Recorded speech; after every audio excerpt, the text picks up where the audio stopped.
Andrology is a branch of medicine that deals with disorders of the male reproductive system. This includes prostate disease, testis cancer, disorders of testosterone production, infertility, and sexual dysfunctions. Today we're going to talk about erectile dysfunction, and it's a really good opportunity to raise this topic because a lot of men find it very difficult to broach this. And in fact, a lot of doctors also find it hard to discuss this with their patients.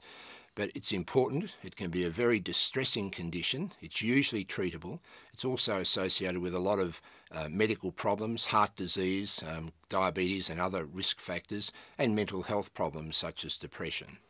Well, broadly, I'd define erectile dysfunction as a situation when a man is unable to have an erection sufficient to allow him to have enjoyable intercourse, and that this is a persistent or recurring problem. So he might not be able to get hard enough for penetration, or he mightn't be able to maintain the erection long enough to complete sexual activity.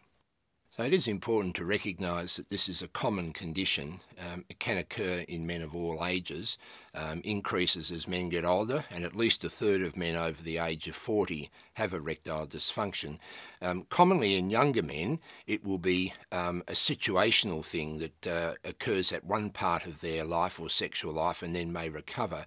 But as men move through middle age and into older age, it's often caused by a disorder that doesn't recover. In fact, it will get progressively worse as they get older. An erection is a vascular phenomenon. We have to increase blood flow in the penis. It's controlled by nerves, and then there's an overriding behavioural input into that. So when you think about that, there are many causes of erectile dysfunction.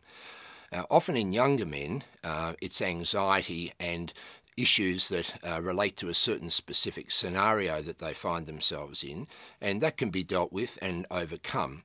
As men move through middle age, it's more often vascular in nature. It relates to things like diabetes, high blood pressure, cigarette smoking, associated with heart disease, those physical problems.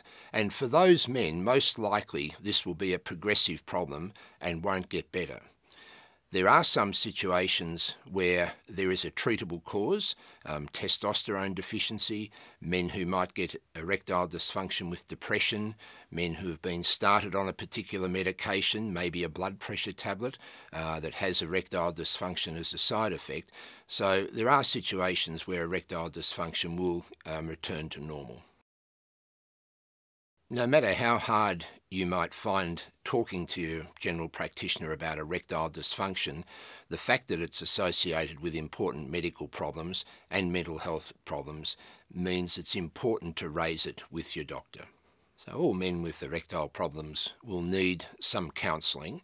For those where it is purely a psychological problem, appropriate counselling is likely to fix the problem and will be the main treatment. For other men, they will have a hierarchy of treatments that they can use. The commonly used tablets, we call the PDE5 inhibitors, Viagra, Cialis, Levitra. They work for the majority of men. They're safe to use and safe in the long term. And the small proportion of men in whom they don't work, there are some other treatments. These other treatments would include using a vacuum device to draw blood into the penis with a penile ring to keep it in, using injections of drugs into the penis that give an erection, and occasionally the implantation of a penile prosthesis, a device which allows the penis to be pumped up and let down artificially. Men with erectile dysfunction should be aware that some of the treatments that are offered are not what they might seem to be. Drugs offered on the internet at much cheaper prices than those available on prescription include a lot of inactive fakes and in fact some counterfeits that have had toxic products in them, and there have been a number of deaths associated with those.